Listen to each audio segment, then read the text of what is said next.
Welcome everybody to another incredible episode of BAM. That's our big agent meeting. I'm your host for today. I'm none other than Tony King. I have the pleasure of being Vice President of U.S. Growth here. And oh my gosh, we are going to knock your socks off today. We shook up the world just like Cassius Clay, man. We're in the building. We got so many exciting things. We broke the internet the other day when we made these big announcements, but we are going to talk a lot about a lot of that stuff here today. Just to recap some of it for you, in case you didn't get a chance to get up to Canada or you've had your head under a rock and haven't been checking out social media, we are going to catch you up on everything you need to know about what's going on here at EXP and the big announcements that came out this week.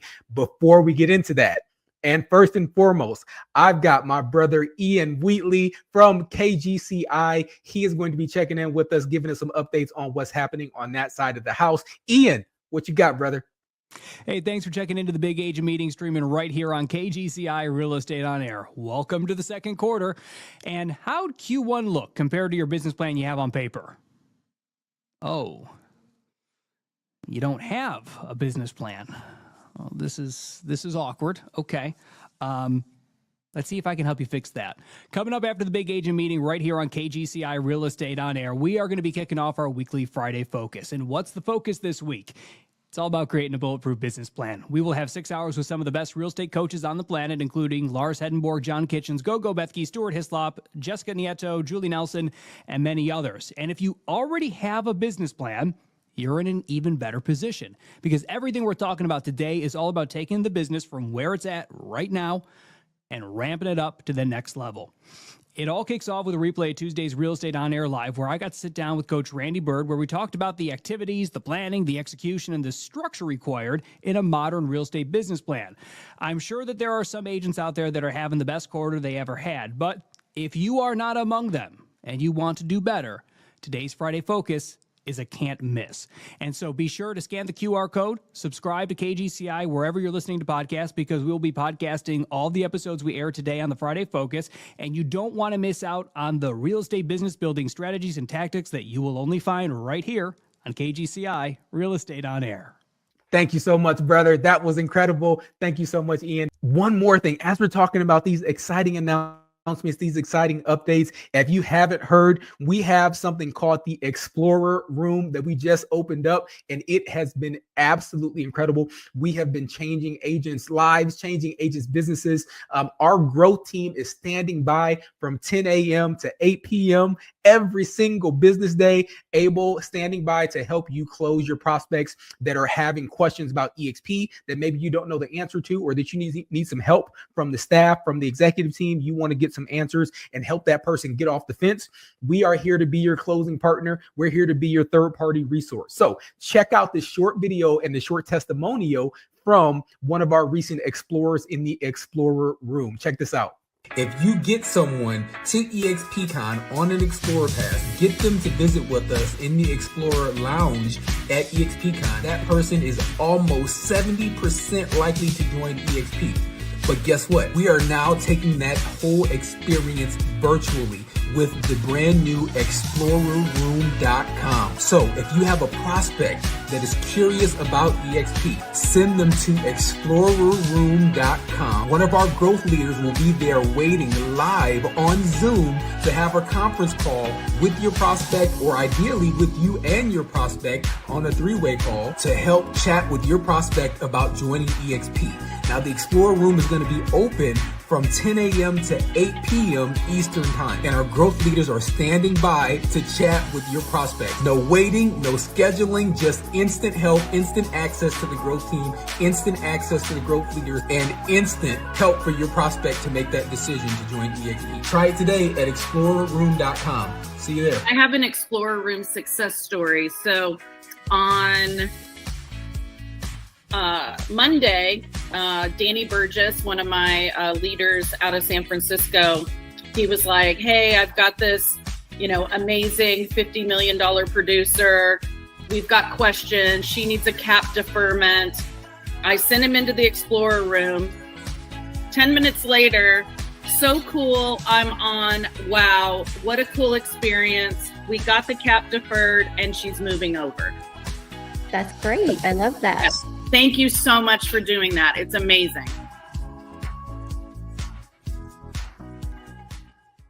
I have none other than the one and only, the incredible, incredulous, the outstanding and amazing Holly Money Mayberry. She's got another announcement coming in for us from the broker's operations and our operations team. Holly, what you got? Well, hey, everybody. I am so excited to be here as always, because getting you the latest of what is happening is so important to keep you in business and keep you building going forward.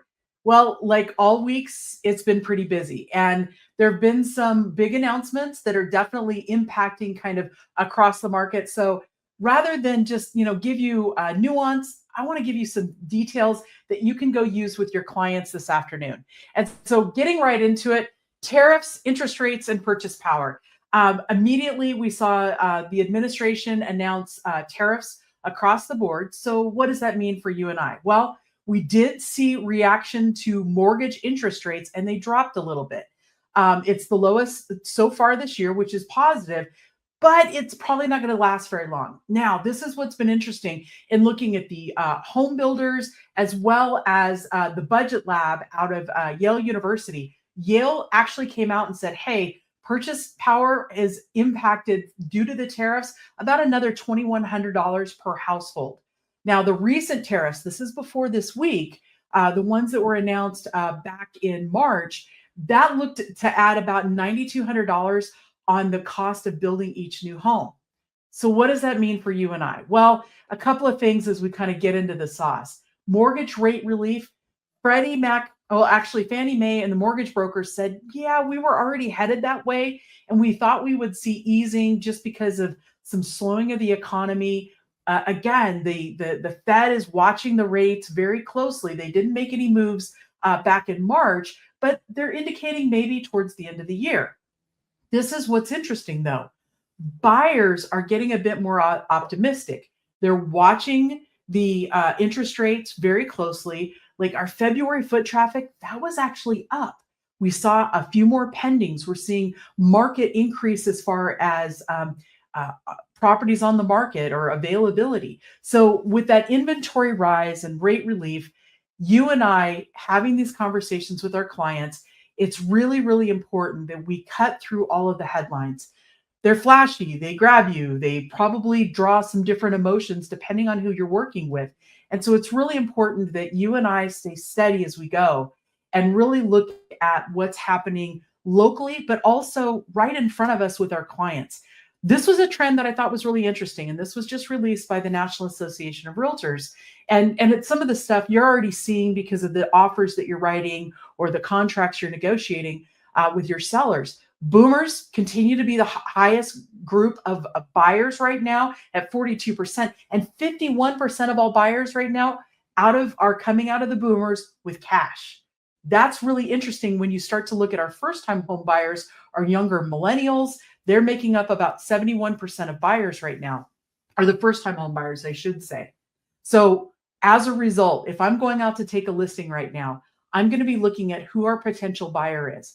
Who are we most likely to appeal to? Is this a first-time home buyer? Are we looking at FHA or VA? What kind of condition does the property need to be in? But then I'm also looking at, hey, where are my feeder markets?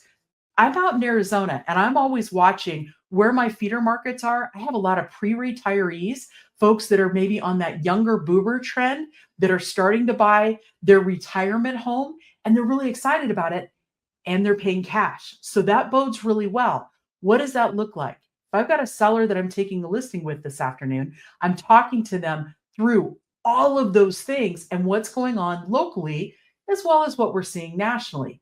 And then finally, this is something that I found really interesting, maybe because I'm Gen X, but multi-generational homes is continuing to increase, with Gen X being that sandwich generation. We're taking care of our parents, we're taking care of our kids. And so we're looking for maybe homes that allow for that in-law setup or a casita, or maybe multifamily, as far as maybe I've got my parents on the main level and I've got my kids in the basement and I'm living in the attic. Like all of those types of things as you start to go forward.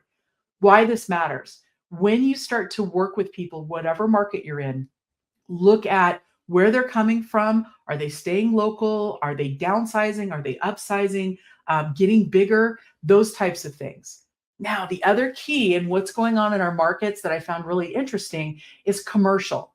And commercial really lends itself to like where we're going in the broader economy. The last few years in commercial have been rough, just to be honest. And so these were some things that really stood out to me. We are starting to see commercial come back.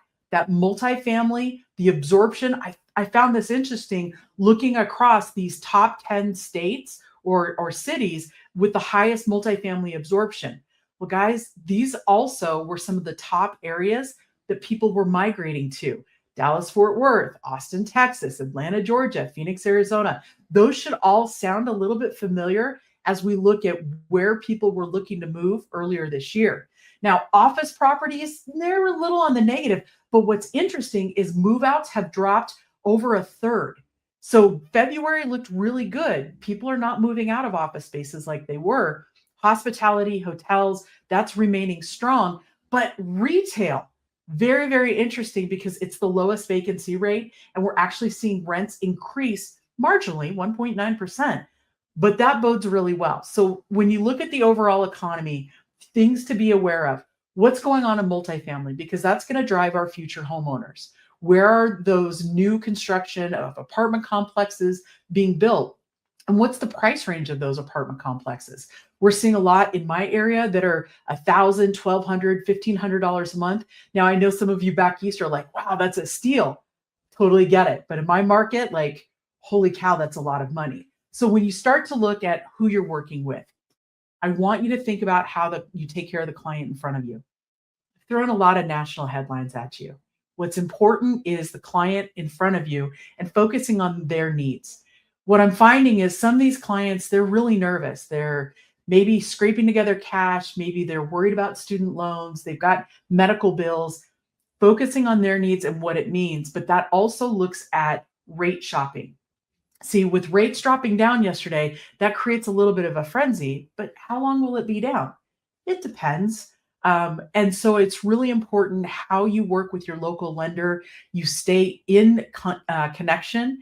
And as you're working with buyers to find the right property, you're checking rates. If they are really, really tight on what their affordability factor is, great. Have those conversations. What does it look like if rates jump up a little bit or jump down?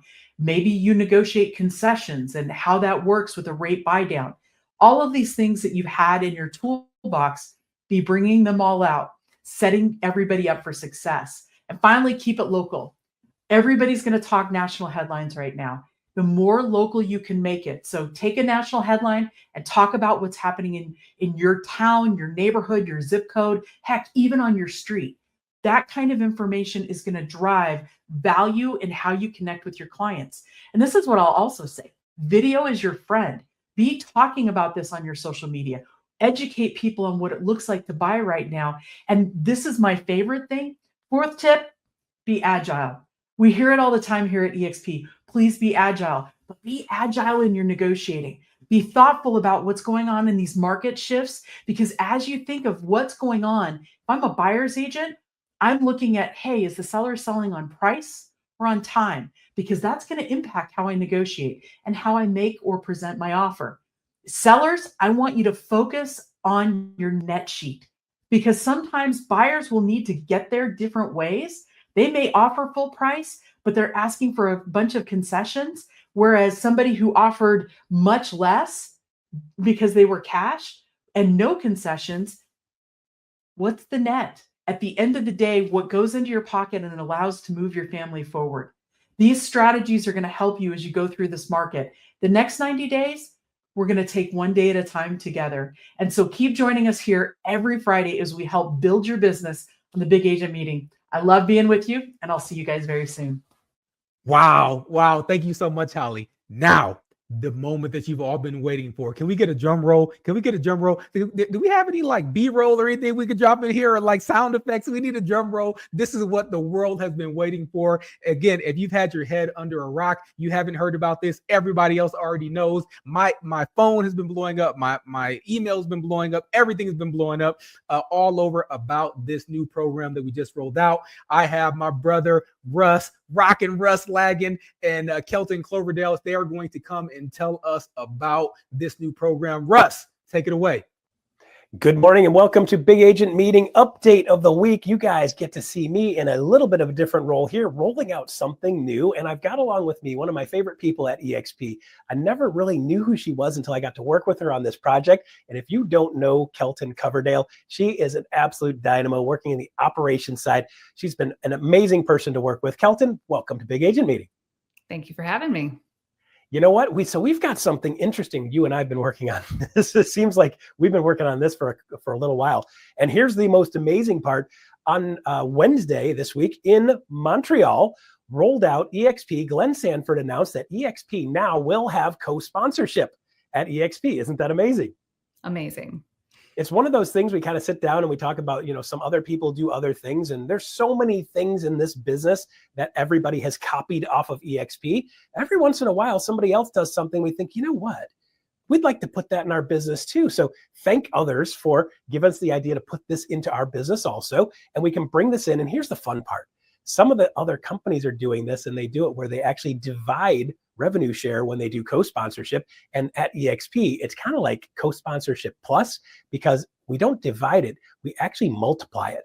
So instead of people getting paid half or less than half when they do a co-sponsor deal, each person involved, the sponsor and the co-sponsor, get paid full rev share. And that's just like a 2.0 way of doing anything. Always eXp doing things at the next level. What do you think about that one? I'm loving it. I think everyone else is going to love it too. Very good. So let me give you a quick overview of what's going on. So starting April 2nd, which is a couple of days ago in Montreal, we announced co-sponsorship is going to be available at eXp. Here's a couple pieces of information that you need to know.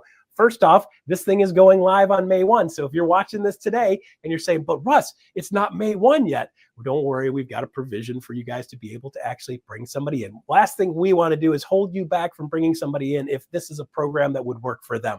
So let me go over a couple of things that I came up with of uses for this program. So Kelton, check this out.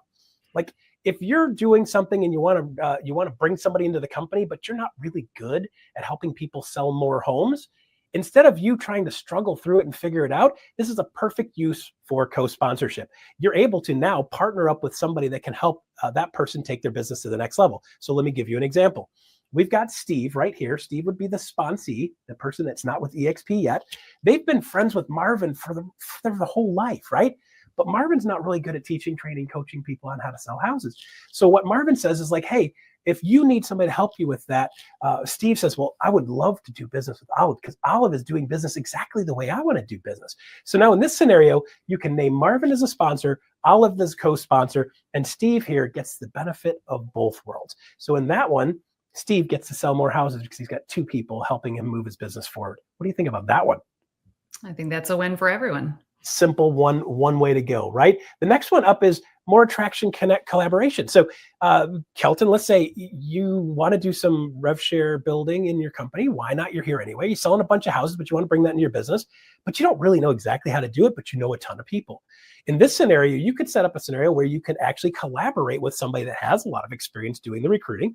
And you have the ability to say, hey, I'm going to get the people warmed up. I'm going to hand them over to you, Russ. You put them in the bucket and now we can both win because we can co-sponsor with them. That's another use that I think I love in here. And then the third one here, specialized skills. There are certain people that have certain skills that are really amazing in this business, and you would have the ability to partner with people with certain skills. So Kelton, let's just say you're amazing with social media. Me, I'm okay with it, but you're amazing with it. In that scenario, or in this scenario, you're able to actually partner up with somebody that has specialized skills. You've got people with social media skills, people that are brokerage experts and know how to talk to brokerages, people that have YouTube skills, people that have systems and parts and pieces and processes, which kicks me over to the next one, which is people that have accountability. Like, I'm doing sales, man. Like, I don't have time to chase Kelton around all the time. So if you and I partner, you could actually have a scenario where the one person co-sponsor is better at accountability, bring them into your business. Now you have the ability to work together to make sure Steve is most successful. And of course, the last three are really great. Somebody that has systems that you don't have, you could collaborate with them with systems. If somebody is in a local market. So Kelton, where are you in the world? I'm in Wilmington, North Carolina. Wilmington, North Carolina. You know what? I don't know a whole lot about Wilmington, North Carolina real estate. I could probably figure it out, but I'm not going to be the best person to guide somebody in Wilmington. So if I've got somebody that's in Wilmington, I say, hey, Kelton, I've got somebody in Wilmington. You've got an office in Wilmington. why don't we collaborate with these guys? We'll co-sponsor. You can help take care of their stuff on the ground. You know, the local market, and it gets the ability to have Steve the support he needs on a local market. And then, of course, for some of you guys, you just want the freedom. I just want to bring people in, and I want to make sure they're getting taken care of by somebody else. And there's people that love to do that nurture, and there's people like to do that front end, and then let somebody else do that nurture. So co-sponsor now has the ability to have a whole bunch of different scenarios where you, as you go out, if you don't have the whole skill set to be able to take care of everything, you can now collaborate with other people across the board. What do you think about that? And it's incredibly dynamic. And I think that we're going to see a lot of good stuff come out of this. And there's lots of ways to leverage we haven't even imagined yet. So I'm excited to see how this thing grows. Absolutely fantastic. So, Kelton, one of the things that we've been working on is making sure we're dotting all the I's and crossing all the T's. So with that said, we have put together an EXP toolkit for co-sponsorship. So with the EXP co-sponsor toolkit, we have the ability to, number one, know when is this thing starting, right? First off, when is this thing starting? Starts on May 1. And then as we go into here, Kelton, check this out, co-sponsorship explained. We've got 2 different videos in here. One is kind of a line drawing version that gives you a simple overview of what the co-sponsor program is in detail. And the second one, you may recognize the guy on the right there. I end up doodling on this whiteboard quite a bit.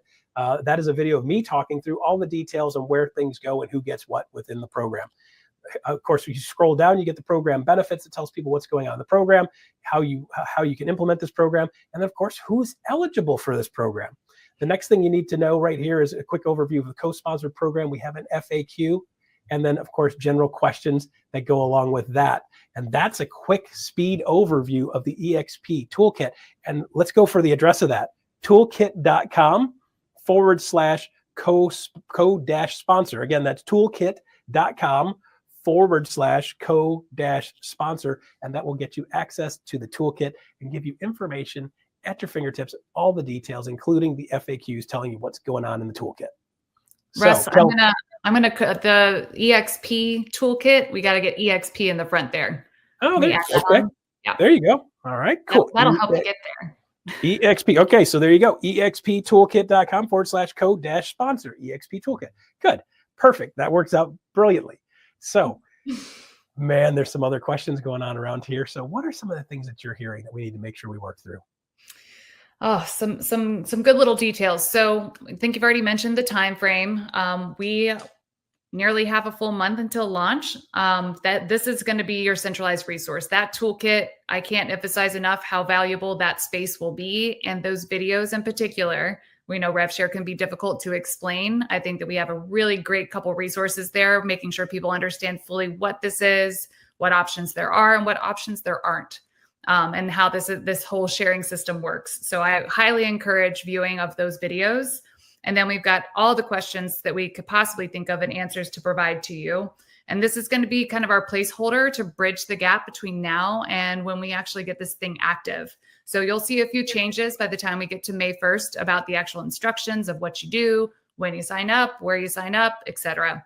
So this one is your resource until that time. The 2 pieces that you saw there too, there's downloadable FAQs as well as downloadable one-pager. So we have resources for you, and there's some social shareables there as well. So be sure to utilize that for however you guys are going forward with co-sponsor personally. All right, perfect. So back period, Russ, what do you think about that? Yeah, so the next question is going to come up is like, well, wait a minute, but Kelton, I brought somebody in last week, and if I had known this, can I do co-sponsor with them now too? Because now I got to fight with somebody because they were going to choose between the 2 of us, and the other person's mad at me. Could we name them co-sponsor? Yes, we can. So our plan for rollout is that we've got a specific date range here. It's going to be February 24th through April 30th. If you have joined in that time frame, you are eligible to name a co-sponsor. You get a one-time eligibility window through the end of May to come forth and name a co-sponsor. So we're going to have that reach back period to try to accommodate that situation. And if somebody says, oh my gosh, how do I do that? What do we do with that? How do we name them? So we've got we've got a couple different systems. We have a waiting period. No, we don't. We're live now.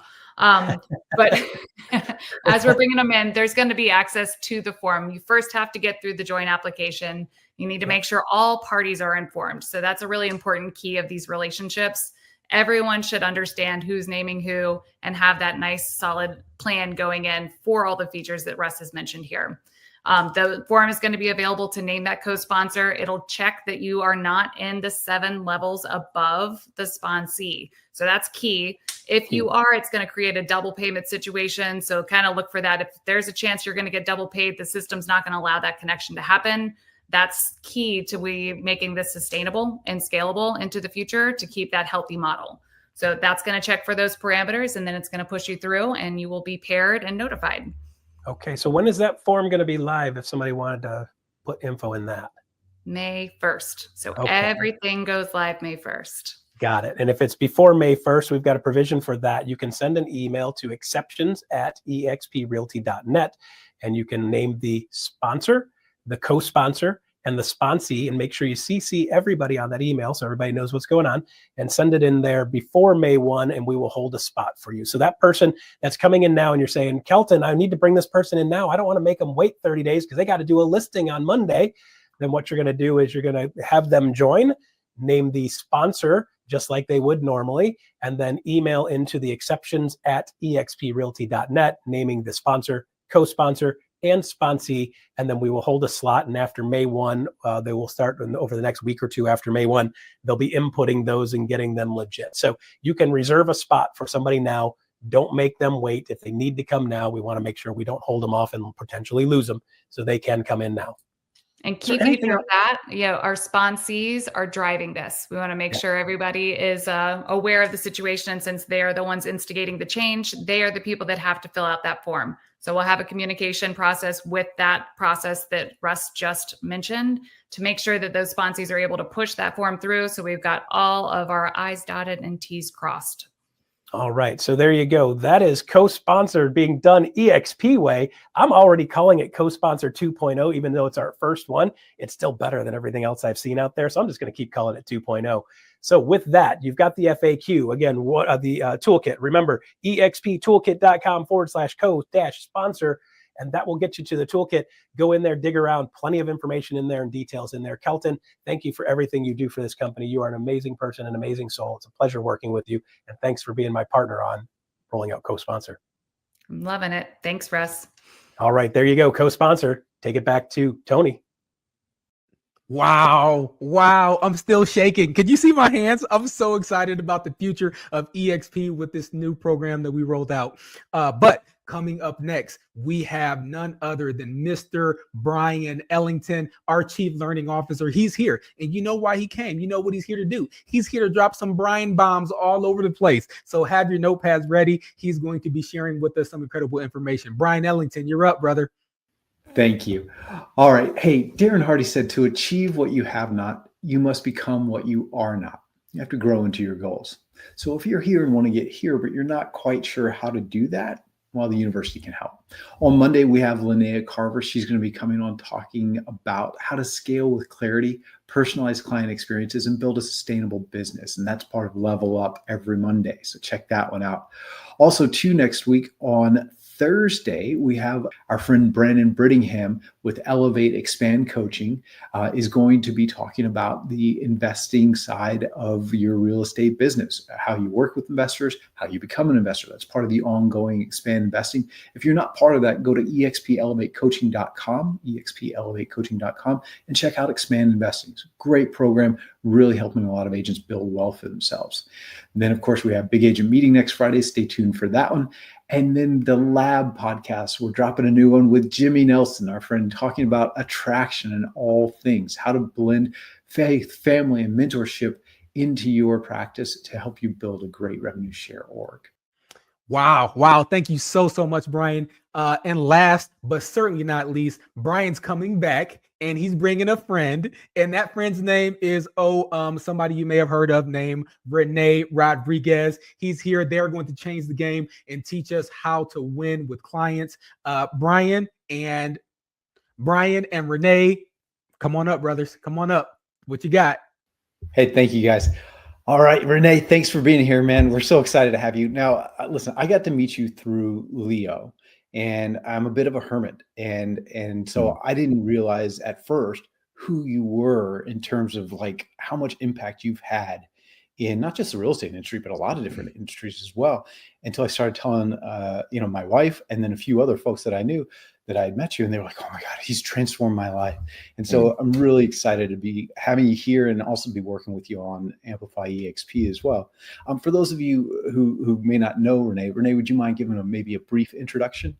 Sure. And I've said this to you 100 times, the feeling is mutual. I mean, you are an icon in this industry, and you've created some of the things that I've used and followed and learned from. So the relationship's always been a fun one. And especially here at XP with the vision that all of you have has been great. My name is Rene Rodriguez, and my background is in behavioral neuroscience. And if you want to learn more about me, I think you can follow me right here on Instagram and my website. You can learn all sorts of things.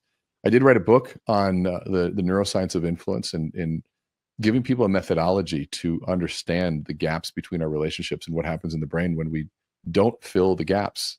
For example, like a moment like that, where I pause in the middle of a talk, it sends our brain into a frenzy.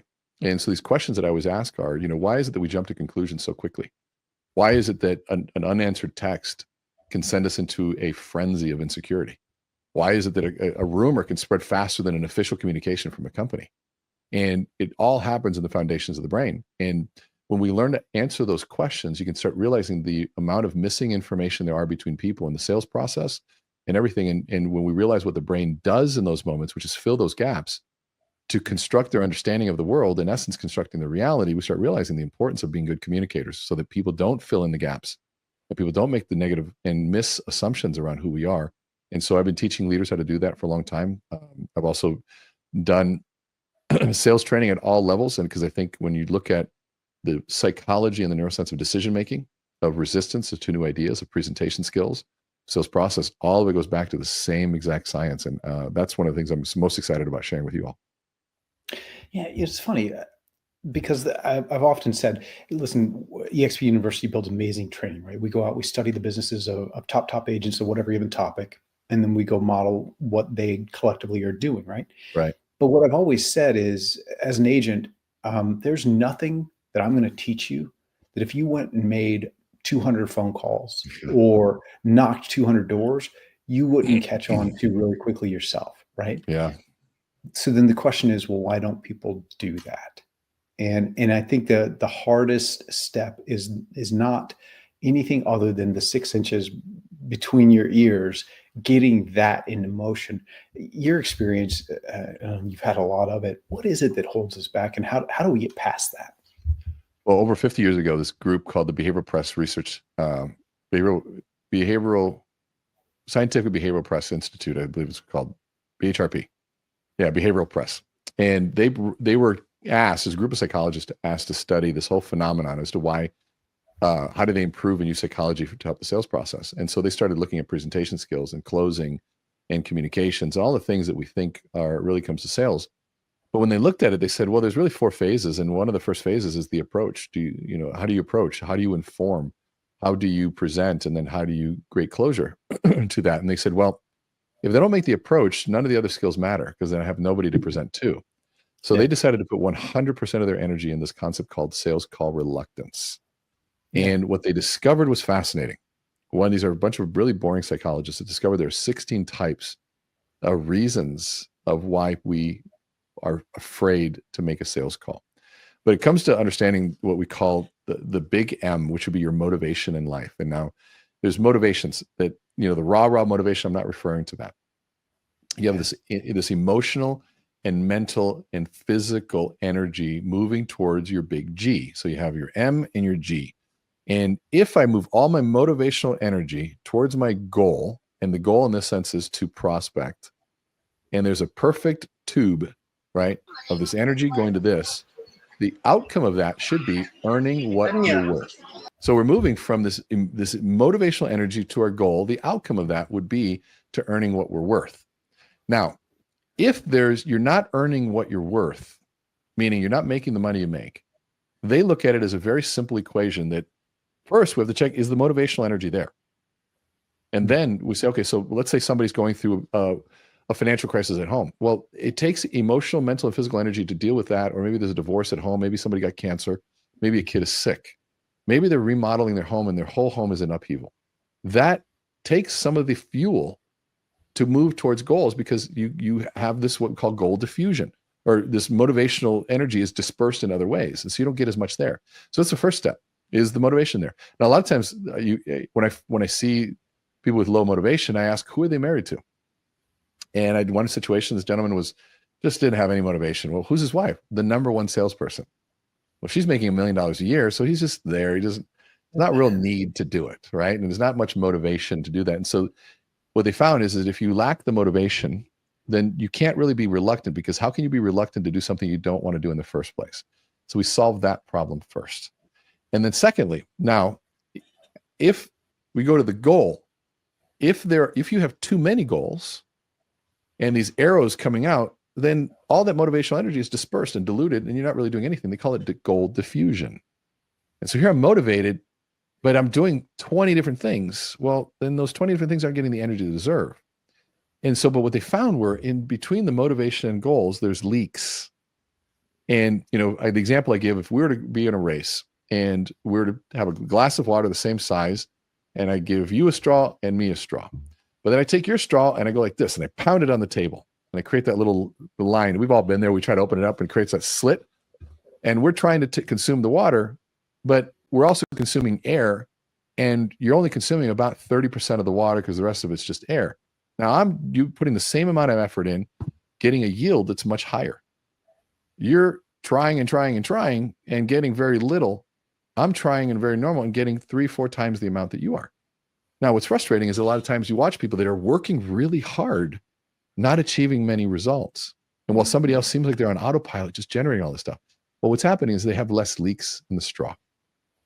And so some of those leaks are things like telephobia.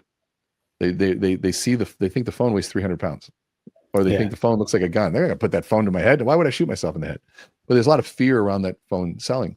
There's what we call emotionally unemancipated, which means they have a fear of presenting to people or selling to people that are of more power, influence, or education that they do.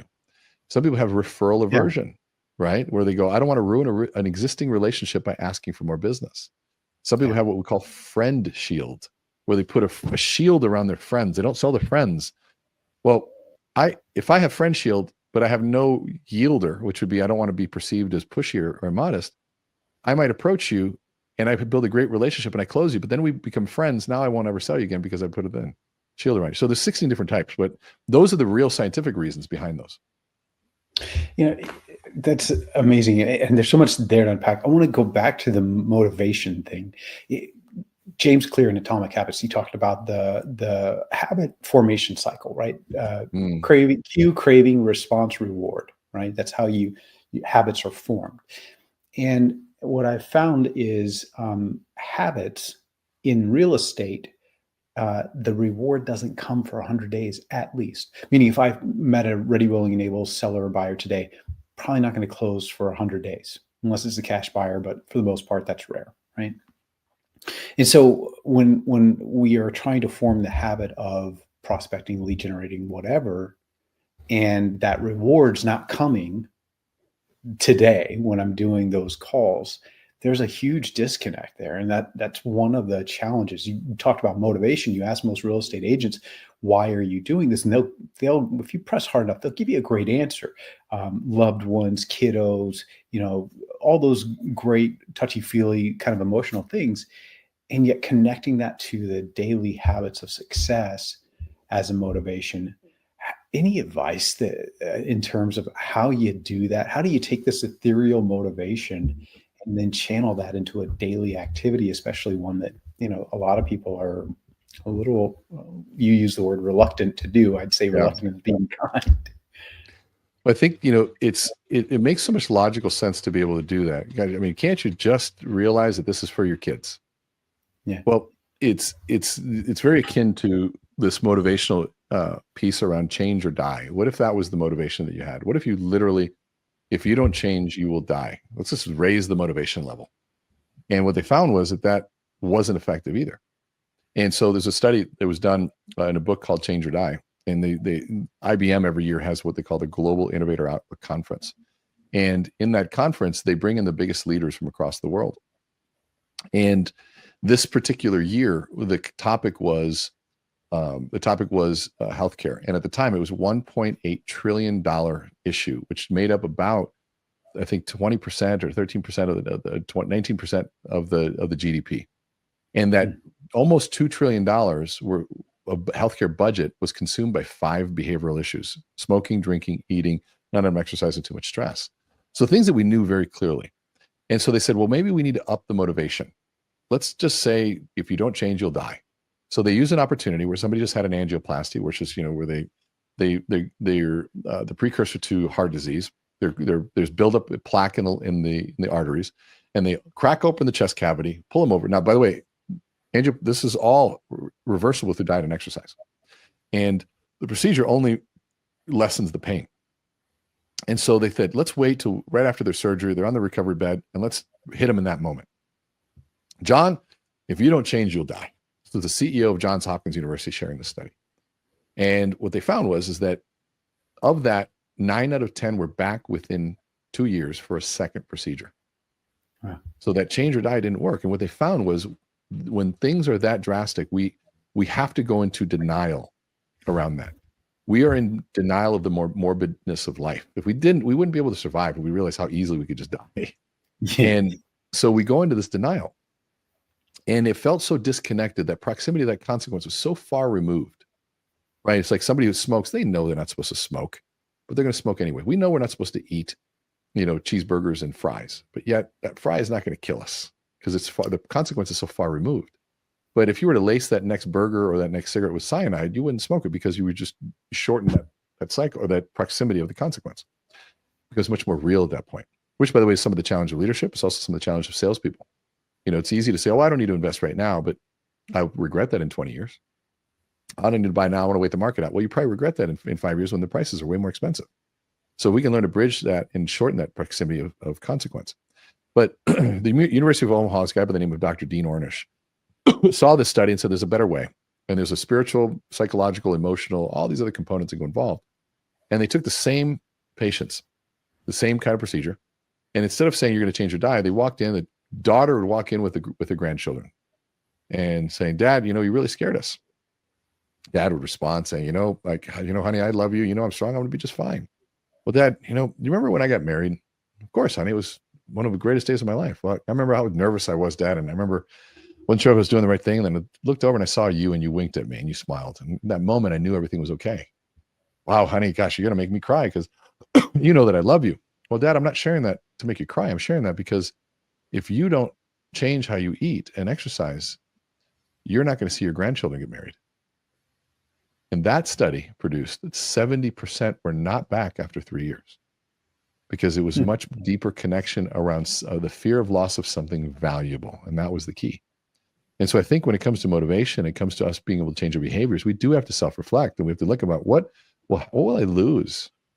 What valuable things will I lose if I don't do this? And unfortunately, too many of us wait for that to be face in front of us. The divorce about to happen on our deathbed. The conversations that could have been avoided because we've been procrastinating those difficult looks inside before it's too late to realize the changes we need to make. So there's a lot of different approaches to this one, but we have to be able to figure out what is it that's important to us and what was the fear of that loss? What would that look like? Yeah. Yeah. You talked about too, the I forget what you called it, but the friend bubble, that I don't want to annoy the people, the friend shield. And I can tell you, man, I've done trainings where we do live calling in the training, right?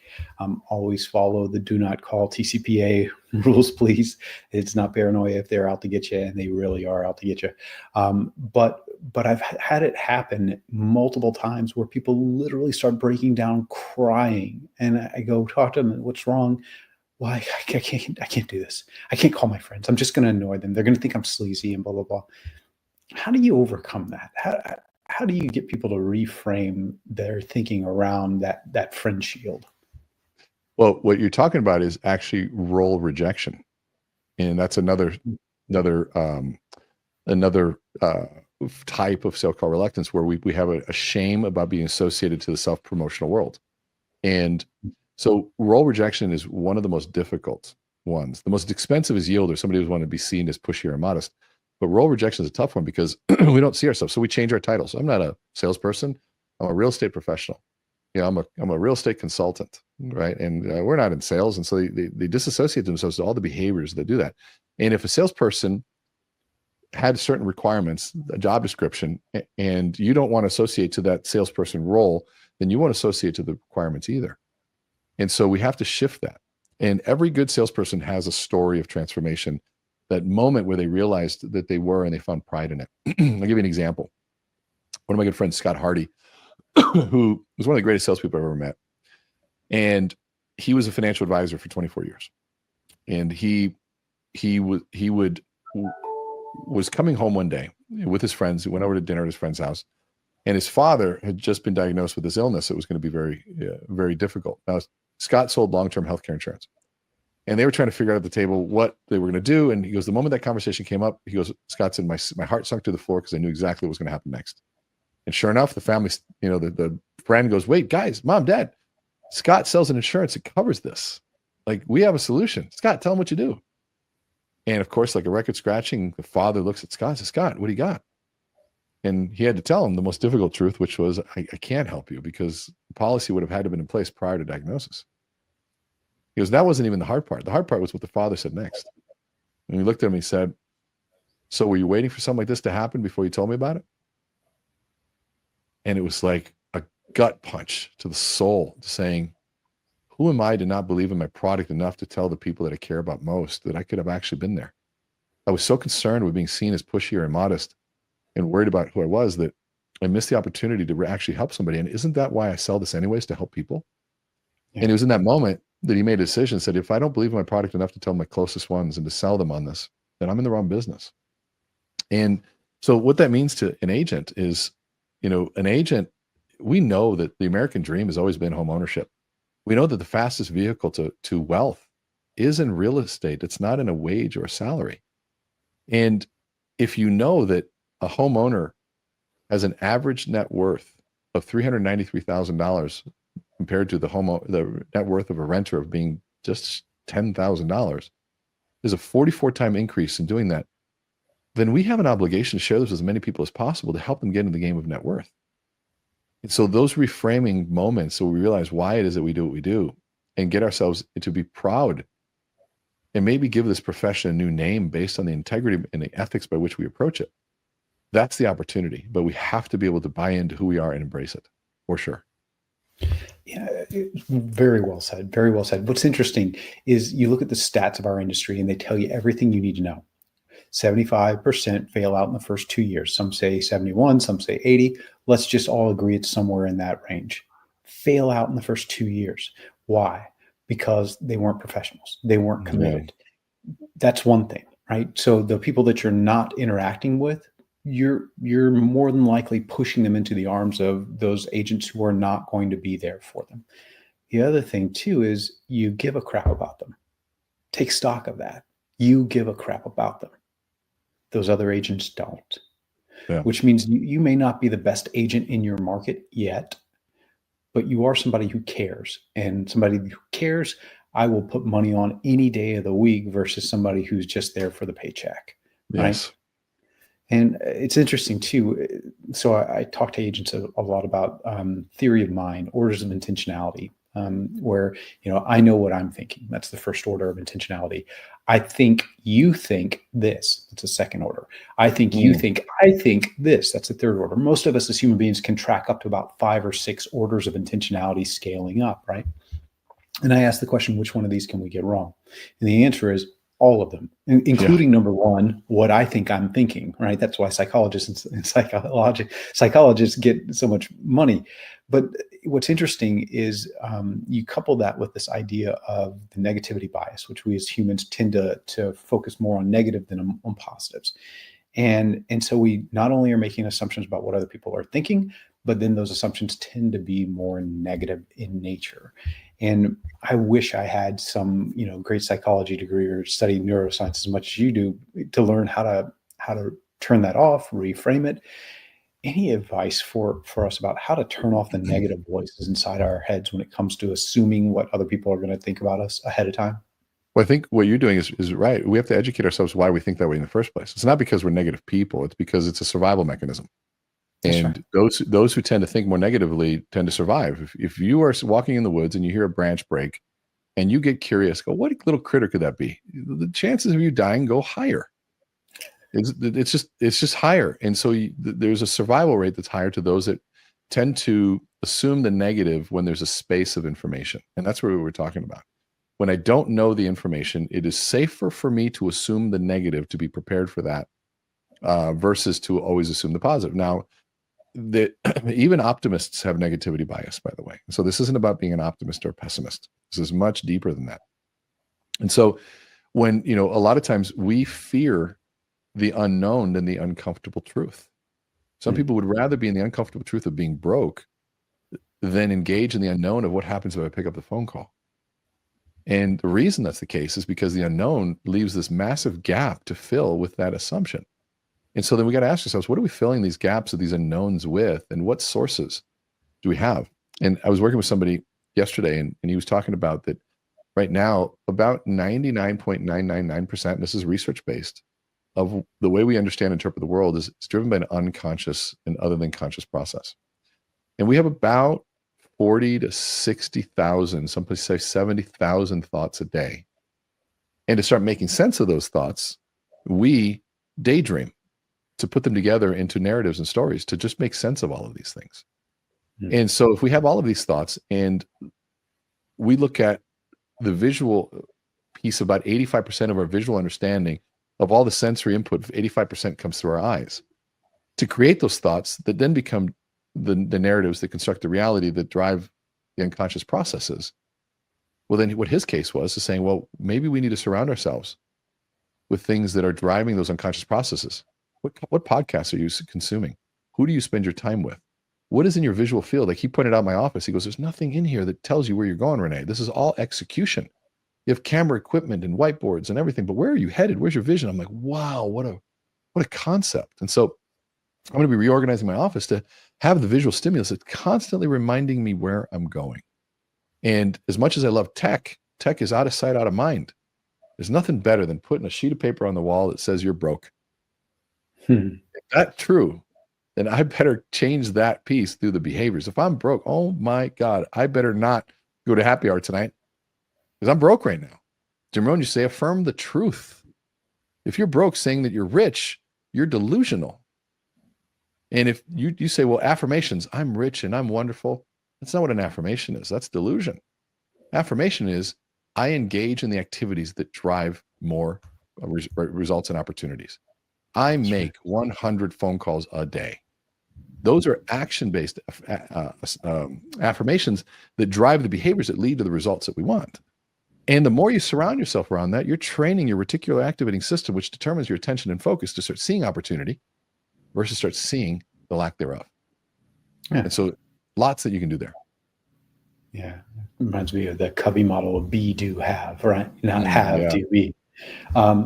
So Renee, I've taken this conversation way fast, way high level.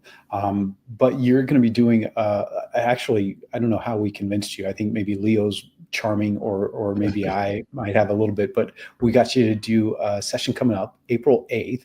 It's going to be at 1 p.m. Central, Amplify Your Sales. I want to give everybody a sense of what they're going to get from that call. Yeah. So my background is in behavioral neuroscience, but I also have a strong sales background and do a lot of sales training. And this is around how do we look at the neuroscience behind modern selling in this modern world? How do we take the fundamental pieces and modernize them so in an approach that we can actually engage in helping more people achieve that dream of home ownership and the wealth they deserve to have? And so we're going to be going through some basic fundamentals and then putting some cool innovations on top of that make it more fun and exciting. It's going to be intriguing. And I promise you, you'll get a different view of what selling is. One that comes from an ethical perspective that truly does help people in a way that doesn't mean you have to be pushy. Maybe care enough to be unreasonable, but not pushy. And so we're gonna learn a lot of those different elements. It's going to be very tactical as well as understanding and philosophical, driven by science. But you're going to be walking away with some very tangible items that you can do, that you can work on. Yeah, so that's April 8th at 1 p.m. Central. Amplify Your Sales. and we'll get the registration link for you guys here. Also, too, if you can't wait till then, and you shouldn't, go check out Amplify EXP. So Renee was kind enough to do a program with us. He normally does his Amplify mentorship program, which is 2 calls per month. Because of his relationship with EXP, he expanded that to 2 additional calls specifically for EXP. So we've got 4 calls per month as part of that program. It's $97 a month, which is ridiculously cheap. Thank you for severely Normally discounting. $297. Yeah. Thank you for doing For half that. the stuff. Yeah. I need to go back into sales. I am a heck of a negotiator, apparently, or you're just a really nice guy. It's your charm, Brian. It's your charm. Yeah, that's right. I'll tell my wife. No, I said that. I believe in what EXP is doing. Your leadership team has become very dear to me. Leo's been a friend for over 15 years. Some of my favorite people in the industry are part of EXP. I love the model. I love the innovation. I love where you're going. And to me, I'd be stupid to not want to be a part of that in some way, shape, or form. And I believe that other people, once they know that story, will feel the same way. And anything I can do to help contribute to that feeling of FOMO for those that aren't a part of this wonderful train that's going in a great direction, I'm all for it. Yeah. And if you're on the fence, if you're not sure, the first month's on us. Go sign up, expelevatecoaching.com. Don't like it, cancel. Free first month. That's 4 coaching sessions free.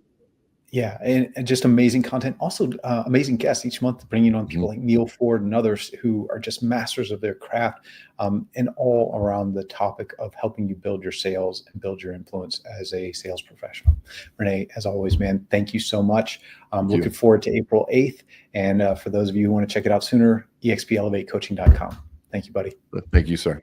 See you all there. All right, man. Happy Friday. Wow. Anybody else smoking? Like, you should be smoking from your ears from today's big agent meeting. I know I am. I can't wait to get off of this thing and go start helping some agents grow and build their business. Thank you all so much. Thank you, Renee. Thank you, Brian. It's been absolutely incredible. Listen, if you enjoyed today's big agent meeting, I know you did, but I want to hear. We want to hear from you. Again, we do these meetings for you. These big agent meetings are for you to help you grow your business, but we need to hear from you. What do you get the most out of? What do you appreciate? How can we be better? We want to hear all that stuff. So if you do a favor, scan this QR code, or you can click that link that's in there. You can give us some feedback. Tell us how we can be even better, even more effective for you on these big agent meetings, because we would absolutely love to hear it. We'd love to hear from you. And until next time, y'all be incredible, be amazing, and make it a great, great day. Take care.